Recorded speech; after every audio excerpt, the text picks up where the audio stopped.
Olá, boa noite. Eu sou o professor Danilo Cruz. Estou aqui hoje para conversarmos um pouco sobre transtorno de personalidade dependente. Sejam todos bem-vindos, todas bem-vindas. Vamos tentar conduzir essa live para pessoas que possivelmente estejam interessadas, porque sim, é um assunto interessante.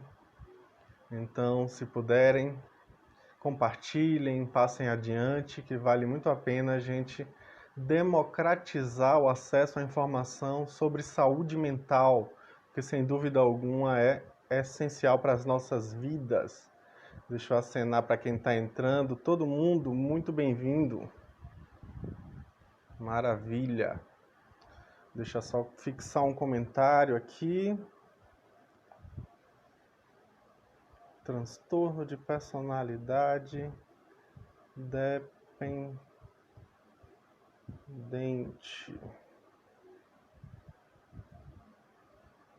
Pronto, publicando, fixando.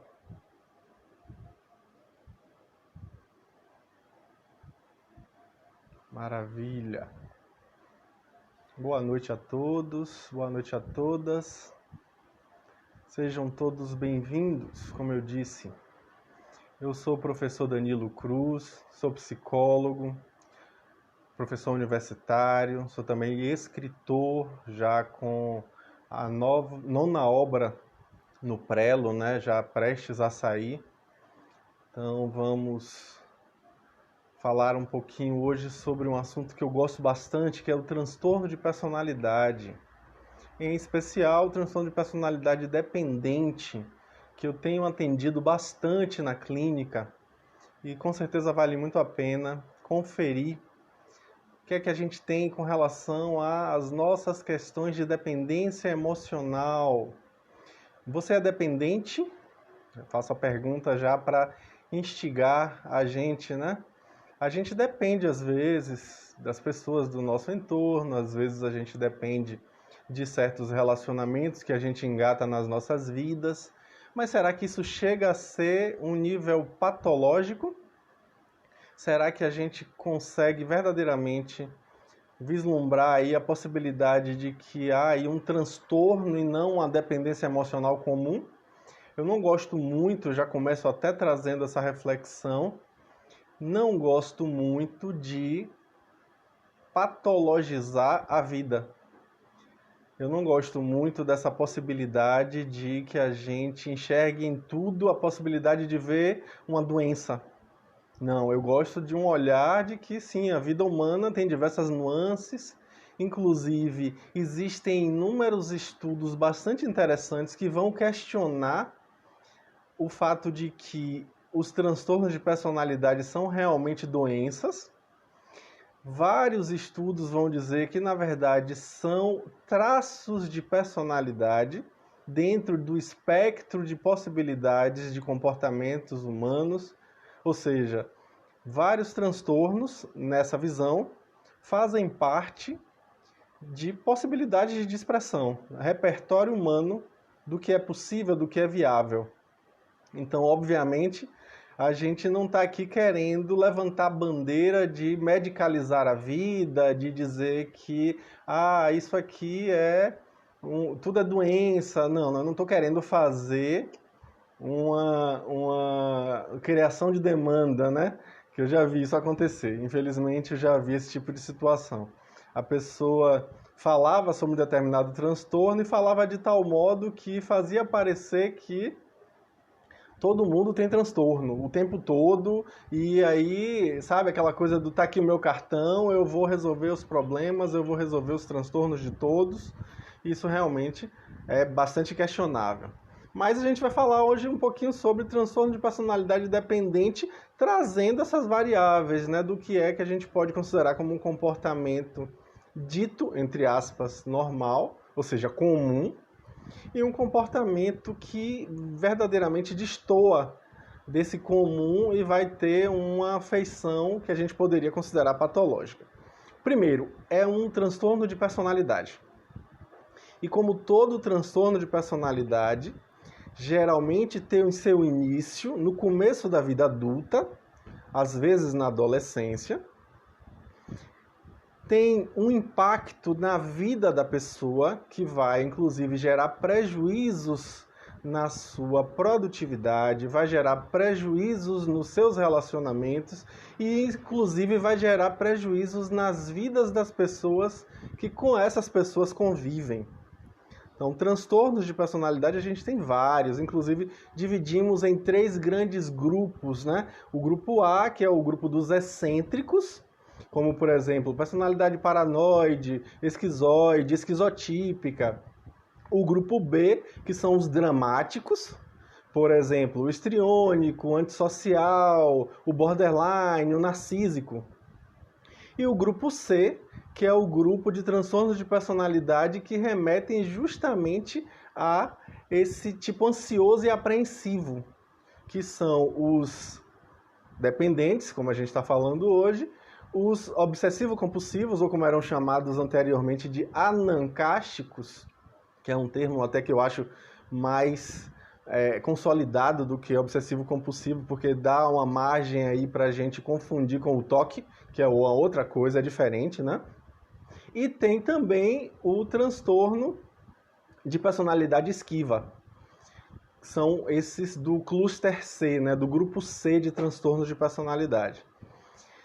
Portanto, o personalidade dependente está nesse cluster C, colocando aí que uma das características mais notórias é um altíssimo nível de ansiedade. Deixa eu ir conferindo o que é que vocês estão falando, porque eu muitas vezes não consigo ir interagindo com as pessoas. Boa noite. Pessoas estão falando aqui que são dependentes. E aí tem uma pessoa dizendo aqui, inclusive, de drogas, né? Que a gente vai ver que existe uma correlação, já já a gente vai ver sobre isso, falando sobre isso, né? Dependência emocional pelo marido. Bom, eu acho que são esses os comentários até agora. Eu vou tentar interagir com os comentários, apesar de confessar a vocês que eu não sou muito bom com isso não, mas a gente vai tentando fazer esse tipo de interação. Então, como eu dizia, o transtorno de personalidade dependente está dentro desse espectro de transtornos. É um transtorno de personalidade pouco prevalente, isso é importante colocar, tá, gente? Por exemplo, em termos de Estados Unidos, existe uma estimativa de que apenas 1% da população norte-americana tem transtorno de personalidade dependente. E eu já vi estudos falando que a Organização Mundial de Saúde faz uma estimativa de que no mundo inteiro apenas 0,6% da população tem esse tipo de transtorno. É pouco se a gente comparar com outros transtornos que são extremamente prevalentes, como a depressão, mas ainda assim é algo extremamente significativo. Vale a pena, sem dúvida alguma, a gente se debruçar sobre isso, porque a gente percebe que muitas pessoas sofrem intensamente com esse tipo de transtorno.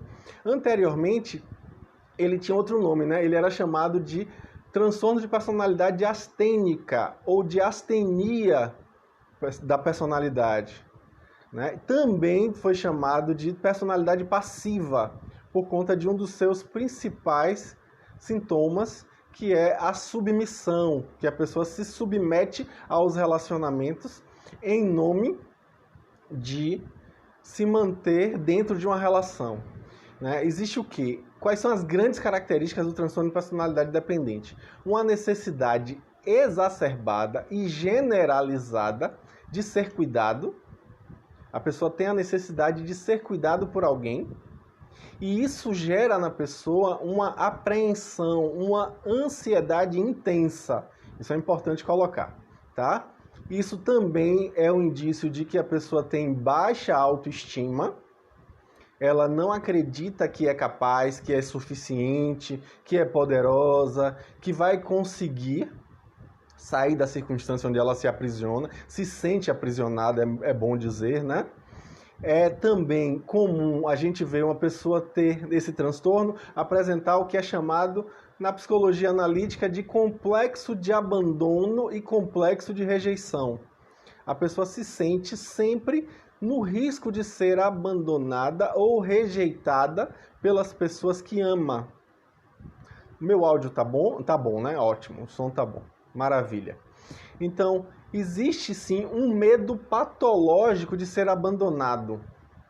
Existe uma tentativa de manter relacionamentos, mesmo que esse relacionamento não esteja bem, mesmo que não seja um relacionamento que traga felicidade.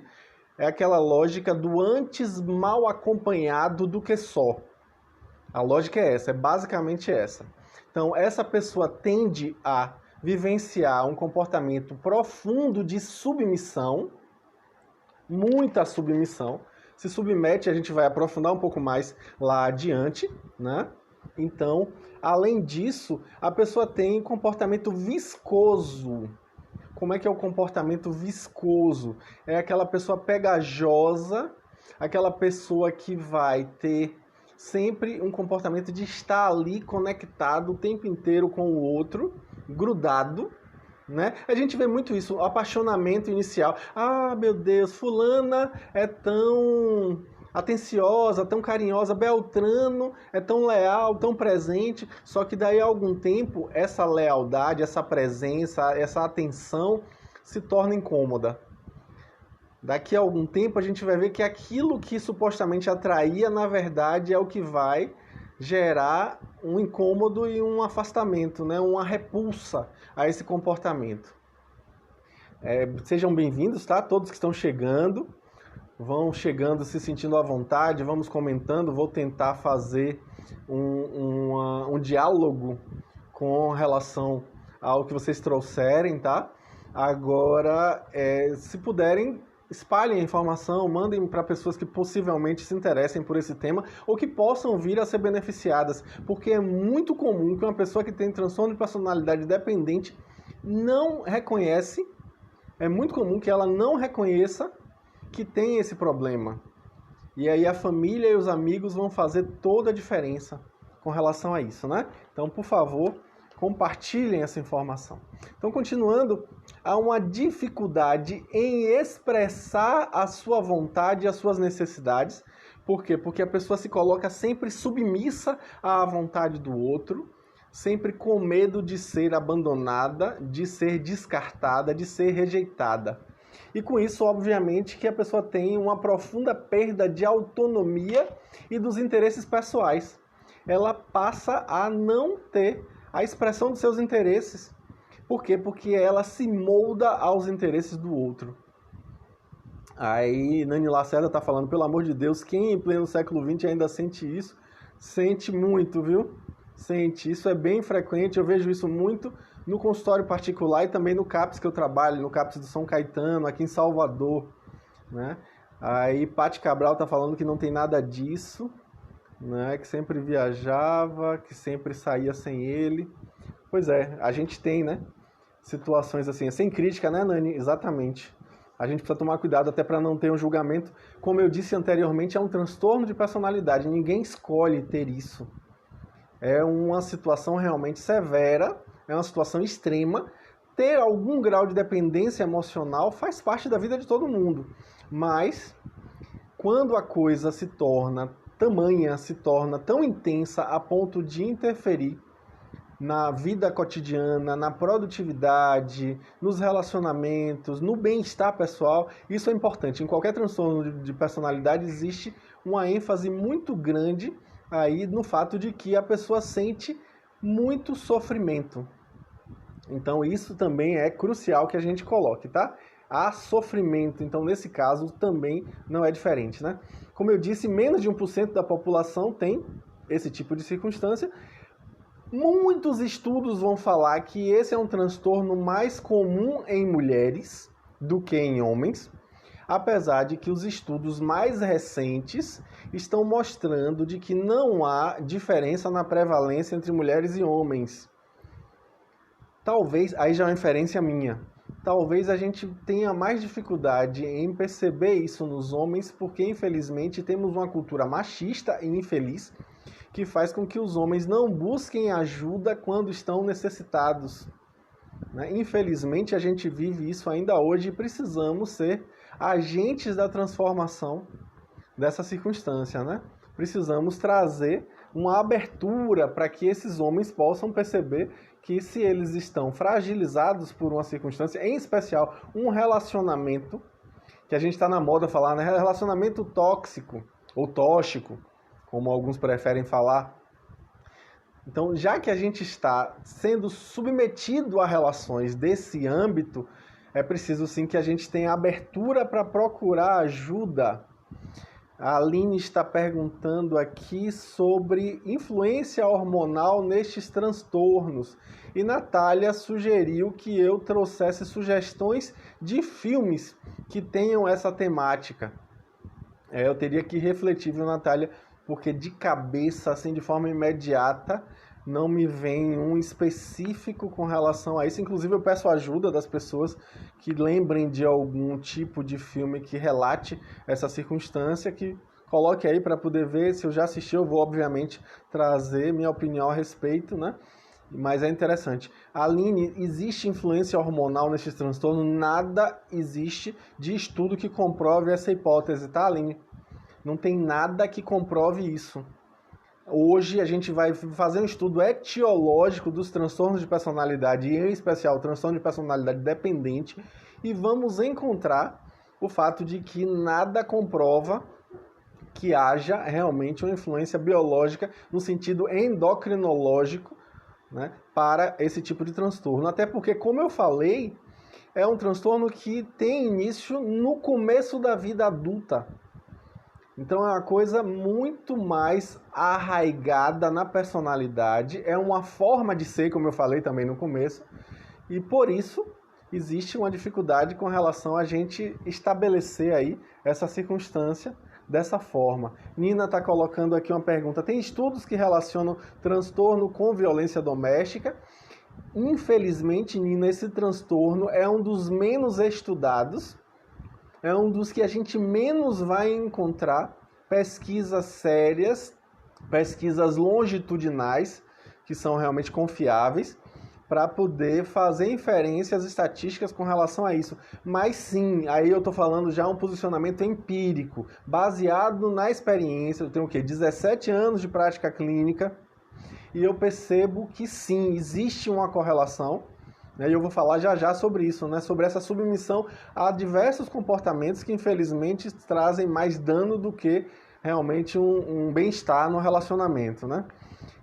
Jacira colocou: mãe de filho único pode até não ser dependente, mas quando o filho vai ficando adulto...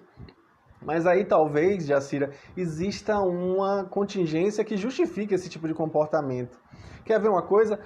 Quando a gente fica mais idoso, que, por exemplo, vai apresentar uma demência senil, uma demência de Alzheimer, ou algum tipo de transtorno nesse sentido, uma dificuldade de locomoção devido à idade, a gente se torna cada vez mais dependente dos outros. E isso não configura um transtorno de personalidade dependente, porque existe um contexto que justifica isso, tá? Isso é importantíssimo a gente deixar claro. É comum as pessoas confundirem a pessoa ter, por exemplo, algum tipo de invalidez, algum tipo de deficiência, né? E aí, com isso, ela se torna dependente das pessoas do seu entorno, e isso não configura transtorno de personalidade dependente. É importantíssimo deixar claro, porque existe uma justificativa para essa dependência, tá? Então, continuando aqui, depois de um certo tempo de casado, o homem fica com essa dependência. Essa é a sua experiência, né, Patrícia? Não necessariamente. Coringa, ele sempre apresentou uma dependência absurda pela mãe. Sim, bom exemplo aí. Bom exemplo, Bruno. Muito bom. Né? Apesar de que o comportamento dele seria mais um transtorno de personalidade misto, tá?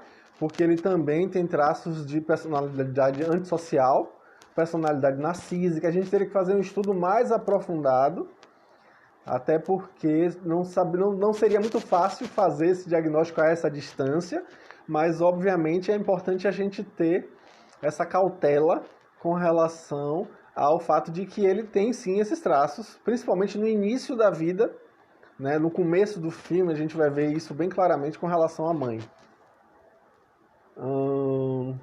Jamile está colocando: todo mundo tem um pouco de dependência emocional cotidianamente. Qual seria o fator atenuante para virar patológico. Na verdade, esse seria o gatilho, né?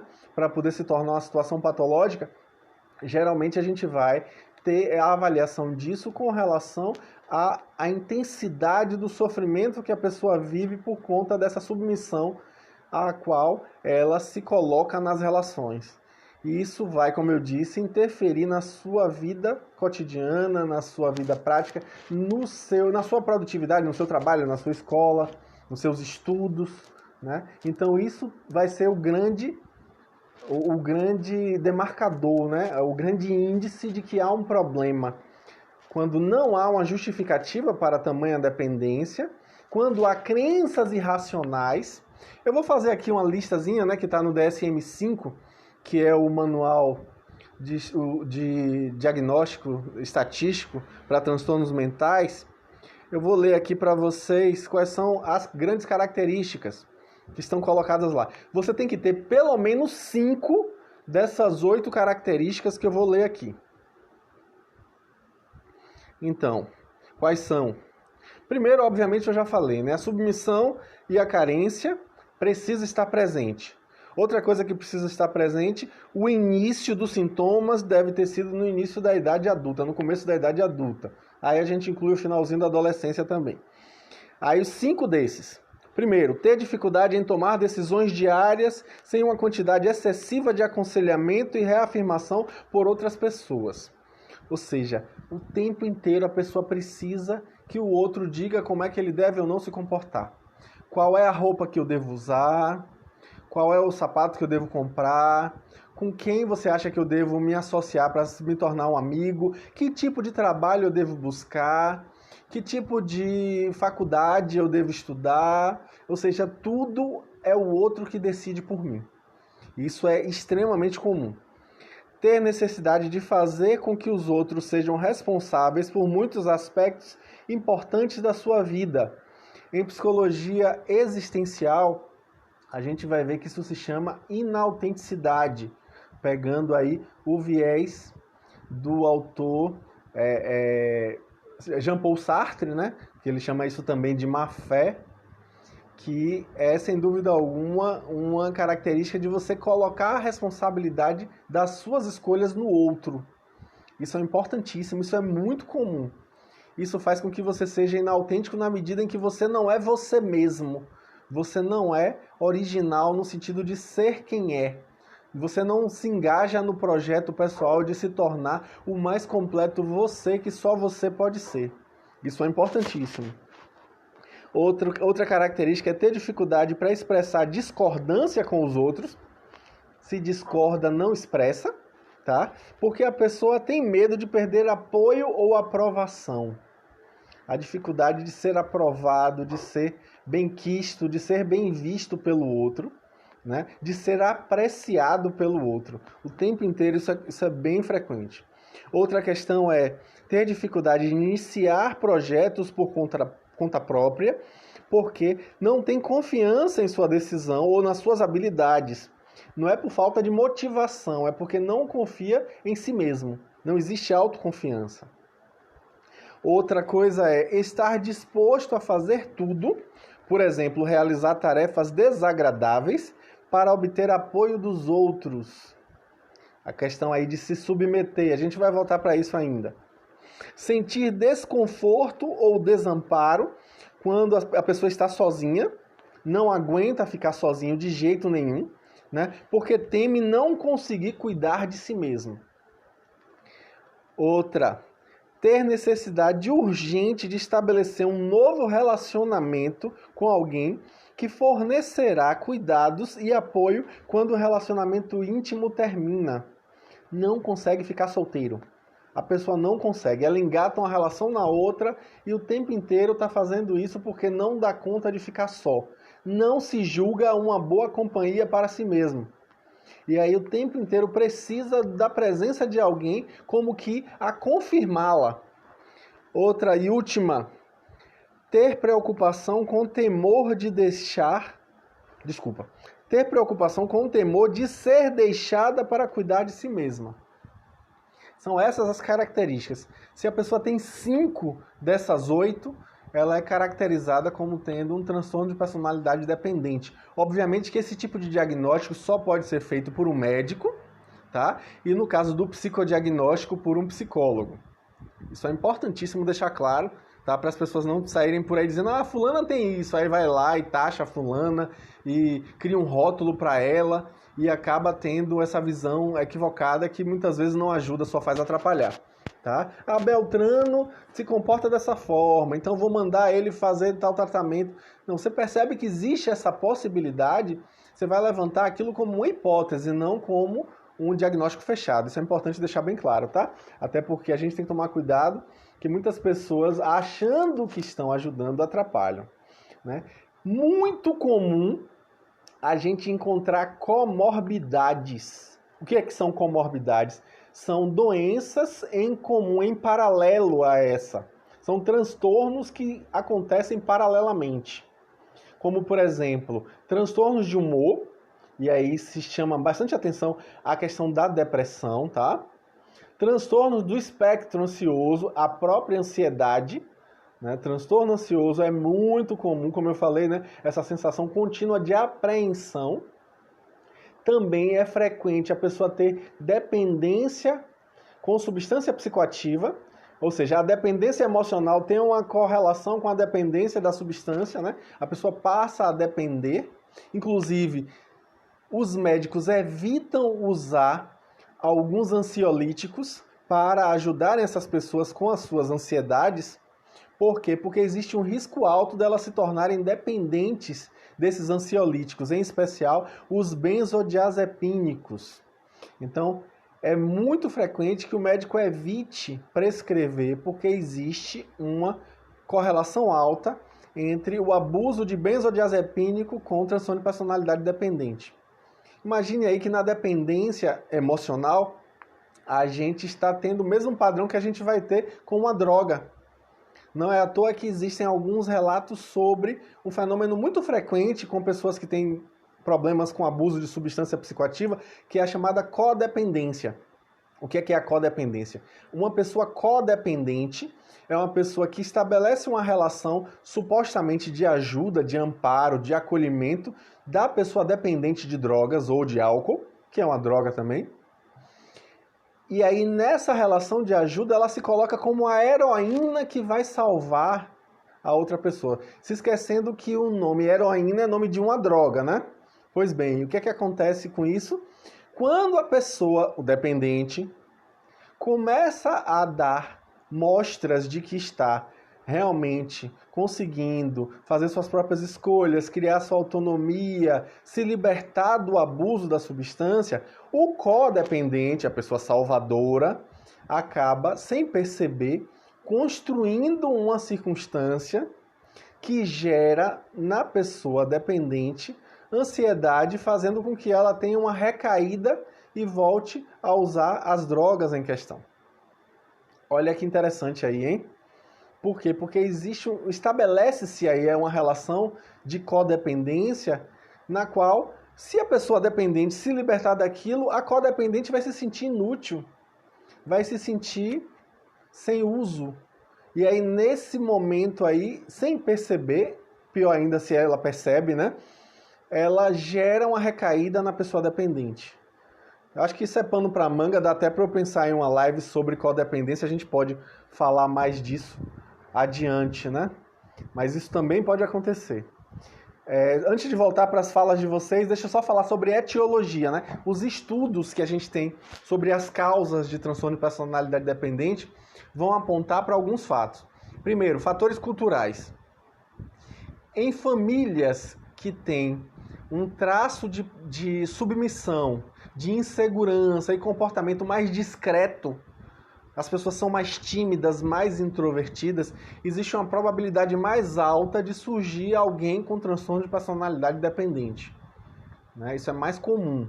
E aí isso me faz, inclusive, pensar aí, quem for psicólogo também pode me ajudar a falar um pouquinho sobre isso, né? Que é a teoria do apego de Bowlby. Bowlby falava sobre isso, inclusive dizendo, né, que em situações em que os pais são muito severos, as crianças acabam desenvolvendo um padrão de apego inseguro ambivalente. elas têm a dificuldade, ou seja, quanto mais duro, mais rígido o pai e a mãe mais dessa forma se comportam os pais, mais a criança se sente insegura e cria uma relação de apego que vai gerar essa submissão, que é característica do transtorno de personalidade dependente.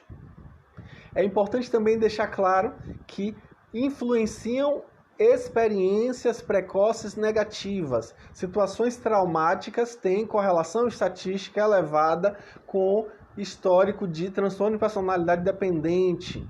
Então, ter um trauma emocional severo na sua história pregressa pode influenciar aí no início da vida adulta o surgimento de um transtorno como esse.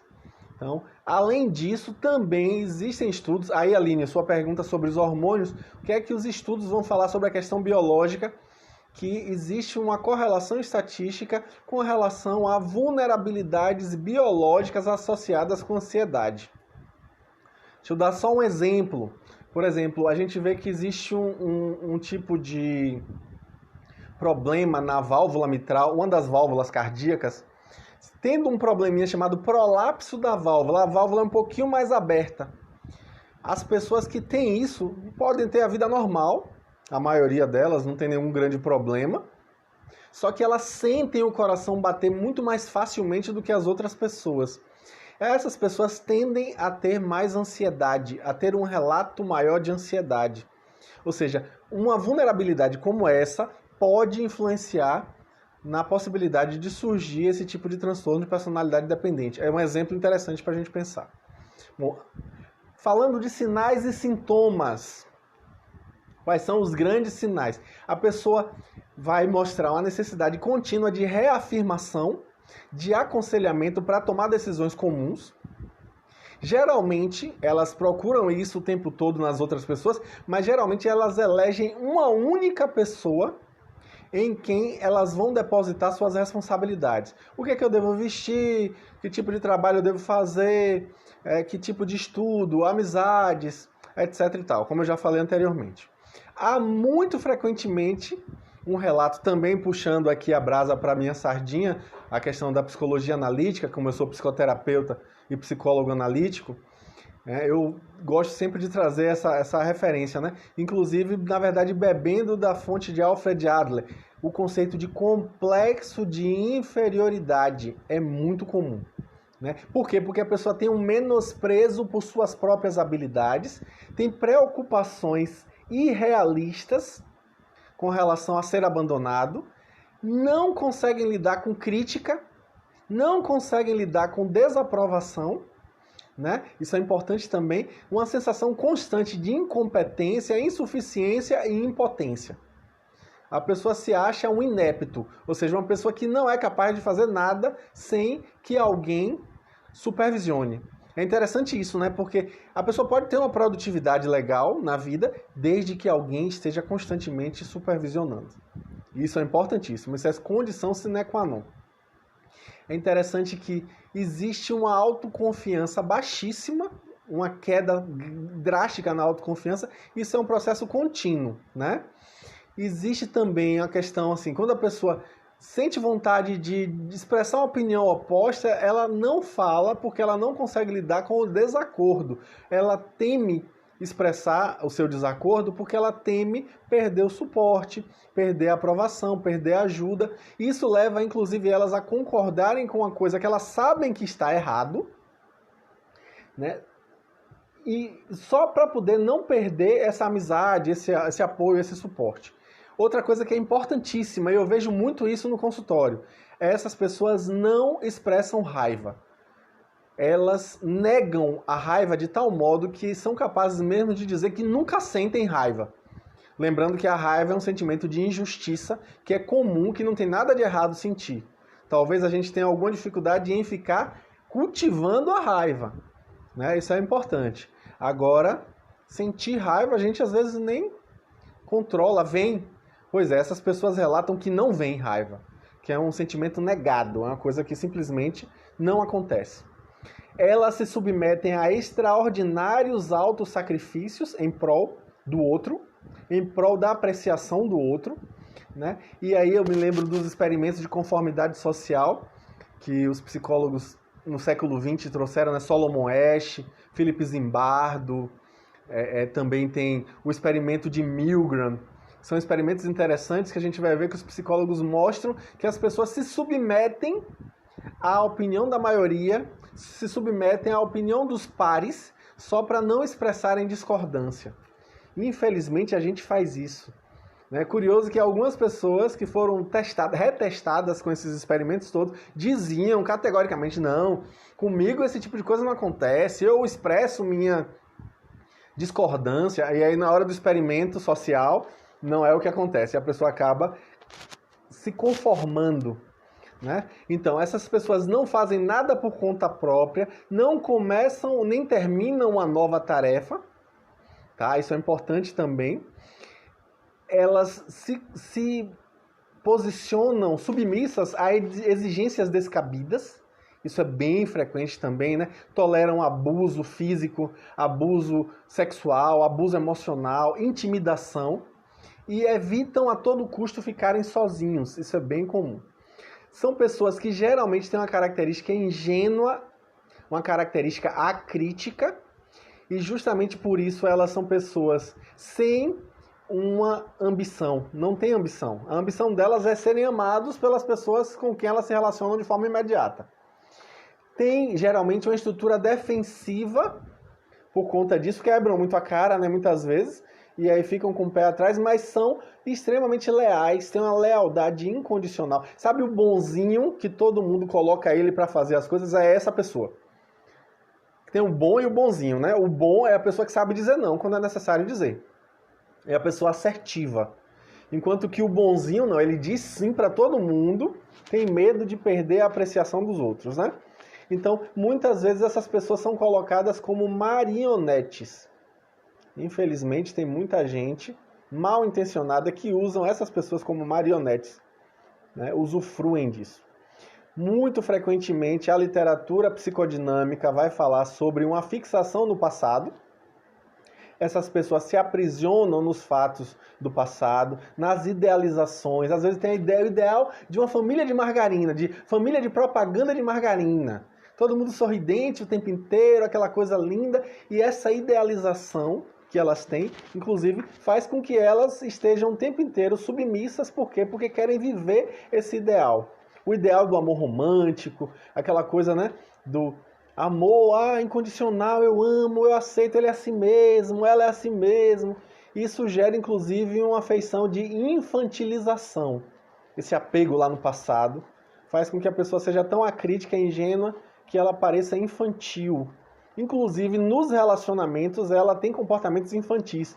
Sabe, em psicologia do desenvolvimento, a gente chama manhês. Manhês é o modo como a mãe fala com o bebê pequenininho. Aquele jeitinho de falar. Pois é, essa pessoa faz isso o tempo todo nos seus relacionamentos. Por quê? Porque ela está sempre num padrão de infantilização. É muito comum essa pessoa ter distorções cognitivas. Ela interpreta de forma distorcida os fatos da vida dela. Elas veem o que elas gostariam que o outro fosse e não como o outro é. Em psicologia analítica, a gente também tem um complexo chamado complexo de Eco. Eco é a ninfa que se apaixonou por Narciso. E é interessante a gente ver isso, né? É bem comum que o dependente ele se apaixona por um narcisista. Isso é bem frequente acontecer, né? Enquanto o Narciso está lá se debruçando sobre a própria imagem, sem saber que vai cair, vai morrer afogado na própria imagem, a Eco, que é o nome dessa ninfa, que foi amaldiçoada por Hera a não ter mais como falar de si nada e apenas repetir o que o outro fala. Olha, o dependente é isso, né? Ele repete a fala do outro, ele não tem voz própria. E aí com isso ele fica ali se esgueirando entre as pedras, apenas observando de longe Narciso, apaixonado por Narciso, querendo que Narciso lhe perceba. Mas ela não pode se mostrar porque tem vergonha justamente pelo fato de não ter voz própria, né? A vergonha também é um aspecto bem importante na personalidade dependente. Ela se acha incompetente e por isso sente vergonha de si o tempo inteiro. Se trata como idiota, ela fala muito isso, né? Eu sou idiota, eu sou imbecil, eu sou estúpido. Fala muito isso, esse termo é bem comum, essa forma de falar. Bom, eu vou agora interagir um pouquinho com vocês. Deixa eu ver aqui. Todo mundo tem um pouco de dependência, isso aqui eu já falei. Atração fatal é mais obsessiva do que dependente. Atração fatal já tem uma característica mais de transtorno antissocial, Nani. Você é velho, que jeito, né? Sou mesmo. Por conta dessa cultura machista, o homem mais velho fica mais dependente. Alguns casos, né? Nem sempre. Alguma pessoa está falando que né? Que no caso ela tem essas características. Nani comentando que prefere uma cerveja. Aline dizendo da insegurança total do indivíduo acometido, que tormento viver. É realmente muito difícil, extremamente inseguro, extremamente ansioso, a pessoa está constantemente vivenciando ansiedade. Deixa eu ir mais adiante. Tô fora. Tem CID, sim, tem. Eu não me lembro agora de qual o número do CID, Aline, mas isso não é difícil de fazer, uma pesquisa no Google, dá para conseguir facilmente, tá? Rivotril é o ouro. Não é não, viu, Nani? É problema. Na verdade, é um dos maiores problemas que a gente está tendo hoje em dia em termos de estratégia de saúde da família. Existe uma hipermedicalização, uma hiperprescrição de Rivotril. Os médicos, infelizmente, têm prescrito desnecessariamente Rivotril. Entrou no consultório, tem que sair com a receita na mão, e geralmente a receita é Rivotril. E, infelizmente, a gente vai perceber, inclusive, que o medicamento Rivotril, que é um medicamento psiquiátrico, é muito mais prescrito por ginecologistas e cardiologistas, e, em terceiro lugar, por clínicos gerais, do que por psiquiatras, que é em quarto lugar. Então, isso é um grande problema. A gente não pode realmente vacilar com isso, tá? Já vi que não tive e não tem dependência emocional. Não, dependência emocional é uma coisa, Patrícia. Transtorno de personalidade dependente é o extremo disso, tá? Isso é importante deixar claro. Dependência que tem do Rivotril, porque ele bebia. Doutor Alessandro, grande colega de escola, maravilha perceber que você está aqui também. Todo mundo, sejam bem-vindos, todas as pessoas. Ana Carla, a gente foi quem pediu, inclusive, para poder falar um pouquinho sobre isso. Olá, Ana, maravilha ter você aqui. Foi você que deu ideia, né? Você é a grande mentora intelectual dessa live de hoje. Inclusive, já aproveito para dizer que gostei tanto da experiência que vou me propor a falar dos outros transtornos de personalidade mais adiante, tá? A gente vai falar do antissocial, vai falar do transtorno de personalidade obsessivo-compulsivo, de transtorno de personalidade anancástica, histriônica, e lá vai a lista. A gente vai tentar fazer uma live sobre cada um para poder ajudar nessa percepção. Colega de trabalho, maravilha, Julie, Lua Baia, Ana perdeu o início, vai ficar gravado sim, viu, Ana? A gente vai deixar gravado tanto aí no Instagram, né, no IGTV, e também vou lançar lá no meu canal do YouTube, que é o Danilo FS Cruz. Basta procurar Danilo Cruz lá, professor Danilo Cruz, que vocês vão me encontrar. Aí Luana está perguntando sobre cura. Muito bom, Luana. Sua pergunta é fabulosa. O que é importante a gente perceber? Transtorno de personalidade, segundo a psiquiatria e a psicopatologia atual, não tem cura, tá? Isso é importantíssimo a gente deixar claro. Inclusive, é interessante para falar para meus colegas, porque muitas vezes eu recebo solicitações de supervisão clínica de colegas, né, de outros psicólogos que me buscam para poder ajudar a resolver nós nas relações terapêuticas, né? Muito frequentemente por transtornos de personalidade. Por quê?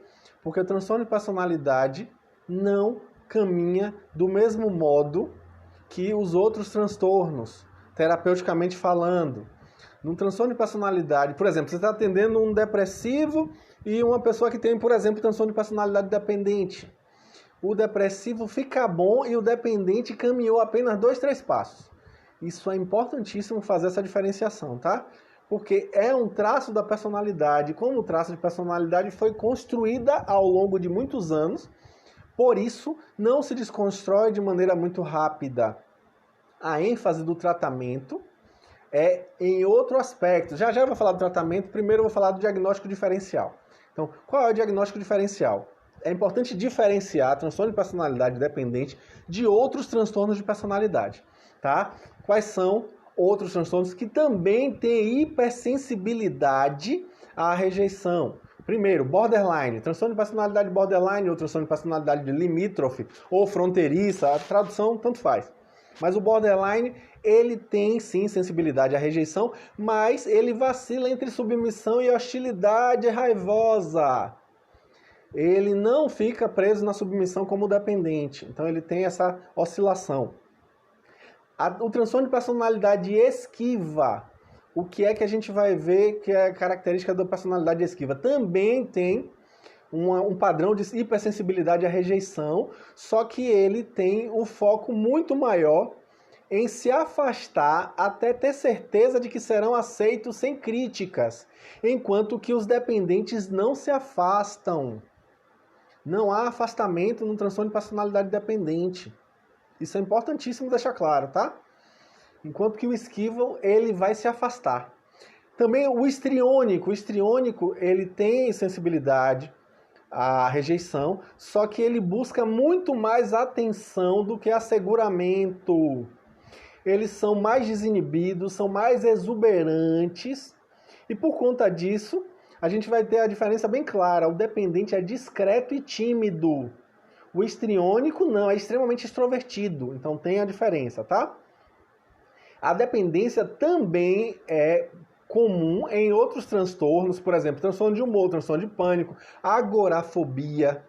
O panicoso, ele muitas vezes precisa que o outro ajude o tempo inteiro ali, porque ele está se sentindo com medo de voltar a sentir medo, né? E aí com isso ele precisa do suporte de alguém. Só que aí é um outro padrão, aí tem uma outra perspectiva e obviamente é necessário fazer um diagnóstico diferencial para não ter dúvidas de que é realmente transtorno de personalidade dependente.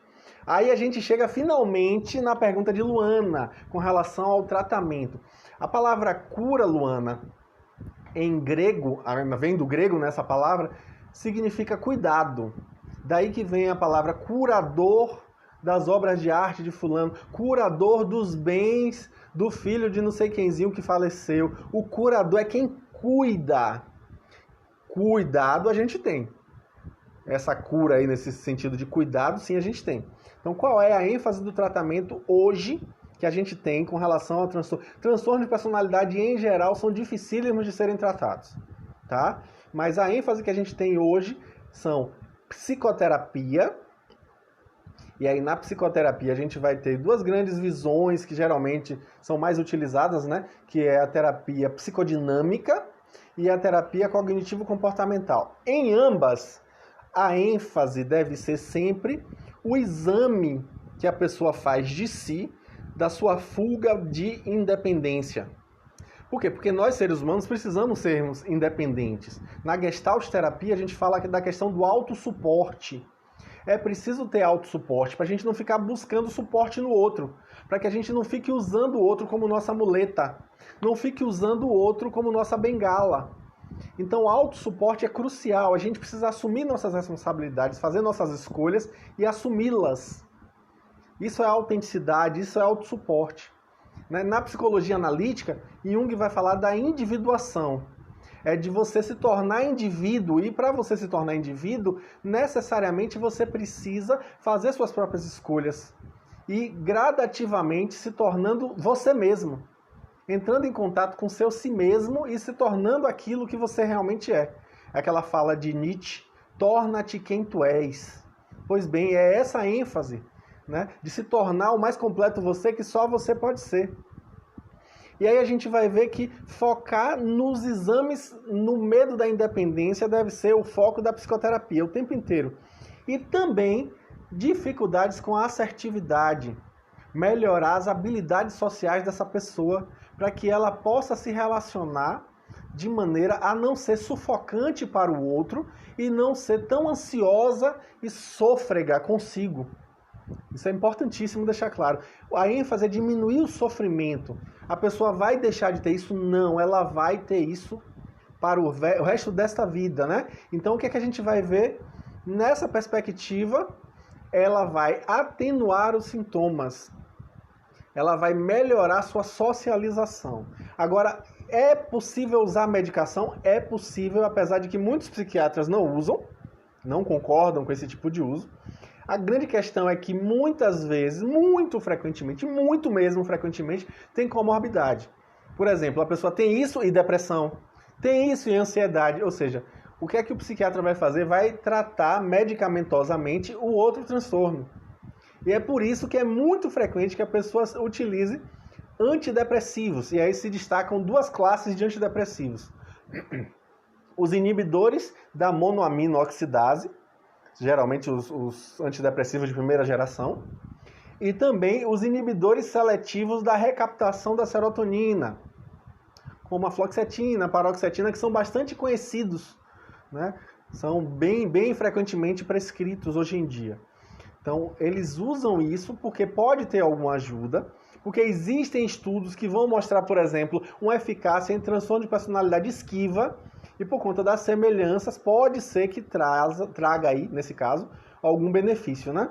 Então, é importante. Agora, como eu falei, evita-se prescrever benzodiazepínico para os sintomas ansiosos, porque o risco é alto de dependência de drogas, de dependência de benzodiazepínico, inclusive, né? Então, isso é importantíssimo deixar claro. Aí Bruno está perguntando aqui, a terapia pode manejar isso ou é necessário medicação? É como eu falei, né? Já respondi essa sua pergunta. Geralmente a gente vai ter mais ganho em terapia. Até porque, nesses casos, o remédio não vai te ajudar a ter um melhor padrão de socialização, a se envolver e a tomar decisões próprias, a se envolver com relacionamentos em que você se torne uma pessoa submissa, inclusive a toxicidade do outro, né? O remédio em si não vai te ajudar com isso. Um profissional pode sim te ajudar a lentamente, gradativamente tomar consciência do seu potencial, perceber de outra maneira a si mesmo, apesar de que isso realmente é esforçoso, tá? A Aisha tá colocando que está se sentindo dependente de alguém por medo e nem sabe de quê. Mas aí já é outro padrão, né? Não tem como a gente comparar. O transtorno patológico mesmo, como transtorno, é muito mais intenso. Carmen está colocando que prefere o uso do fitoterápico. Ana Paula colocou amigos do Riva, né? Quem diz... Tem uma paciente que fala assim, quem ri por último, Rivotril. Né? É bem isso aí. Aí Bruno está perguntando se as práticas integrativas ou complementares podem atuar nisso. Sim, com certeza. Em especial as que diminuem os sintomas de ansiedade vão fazer toda a diferença. E as que melhoram o humor, né? Com certeza também a relação terapêutica. Isso também é importantíssimo eu colocar. A relação terapêutica deve ser manejada tanto pelo psicólogo, ou psicanalista, ou psicoterapeuta e o médico, de modo que a pessoa não crie uma relação de dependência daquela relação profissional. Isso aí é interessantíssimo, porque a gente tem que aprender a tirar leite de pedra, tirar a autonomia da dependência. Então, sim, a gente tem que estabelecer uma relação que não gere uma dependência ou que vá gradativamente se desvinculando para que a pessoa construa a sua autonomia. Dei uma pausa. Ana colocou que gosta de minhas aulas. Patrícia falou que confundiu com dependência emocional. O irmão André tá aí, maravilha, irmão. Show de bola. Colega Léo, maravilha também tê-lo aqui. Todos os colegas que aqui estão. Ok, mais alguma pergunta, pessoal? A atividade física, Ana, sim, sem dúvida alguma.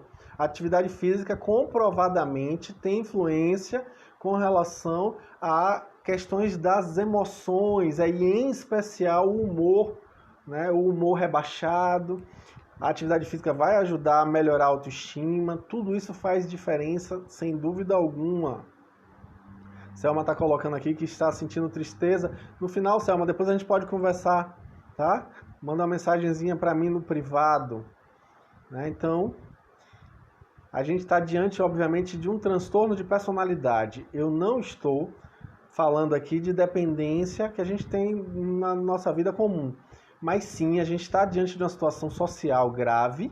A gente precisa, sim, tomar muito cuidado, porque essas pessoas geralmente se envolvem repetidamente em relações em que elas são submissas, em que elas, infelizmente, encaram um padrão sadomasoquista e alternam esse padrão, mas geralmente elas estão na posição do masoquista, do que gosta de sofrer, né? E aí eu não estou falando da prática sexual do BDSM, não é isso não, tá? Eu estou falando sim da relação patológica, de uma relação ruim que vai gerar sofrimento.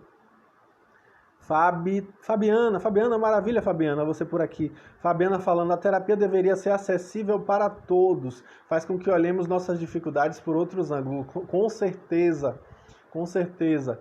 Gradativamente a gente vai construindo, inclusive esse meu trabalho de divulgação aqui tem muito essa intenção, Fabiana, de levar informação sobre saúde mental, as entrevistas que eu falo na mídia, as entrevistas das rádios, nos jornais, na televisão, muitas delas inclusive que estão disponíveis no meu canal do YouTube, são todas para poder trazer informações de qualidade para a comunidade, para a população em geral, para democratizar o saber psi, para que as pessoas percebam a importância disso, a importância de cuidar da saúde emocional, até porque sem saúde mental não há saúde. Inclusive eu estou vendo aqui vários colegas que trabalham comigo em saúde mental, e é importante a gente deixar isso bem claro, né? Eu sou um divulgador disso, eu sou militante da saúde mental, como a gente no nosso meio se chama de mentaleiro, né? Eu sou um mentaleiro, justamente porque percebo como, infelizmente, ainda a população não tem noção da importância desse âmbito da saúde, e é crucial para a gente, inclusive, melhorar nossos relacionamentos, nossas perspectivas de vida, nossas perspectivas de futuro, nosso sentido existencial, né? Inclusive, a terapêutica do transtorno de personalidade dependente precisa mexer com isso, com o significado que a pessoa atribui à própria vida, porque até então ela se coloca como um anexo do outro, como um apêndice do outro. Então ela precisa abraçar o seu sentido existencial, e isso com certeza é um trabalho de saúde mental. Bom, eu acho que a gente fez uma abordagem introdutória interessante para que as pessoas conhecessem um pouco a respeito do assunto. Estou satisfeito. Alguém mais tem alguma colocação, mais alguma pergunta, mais algum acréscimo para poder trazer sobre esse assunto que é tão importante? Ana está agradecendo. Eu também agradeço, Ana, inclusive pela sua ideia, que foi maravilhosa de trazer essas informações, né? A gente vai ter a oportunidade de falar sobre outros transtornos de personalidade, falar sobre outras situações com relação à saúde mental. Faremos isso, né? E com fé em Deus, em breve. Eu espero que daqui até a semana que vem a gente já tenha como engatar a próxima live, mas eu vou novamente fazer a divulgação com alguma antecedência, né? É importante também eu falar o seguinte: a Ana falou assim, Danilo, por que você não colocou seu currículo na divulgação?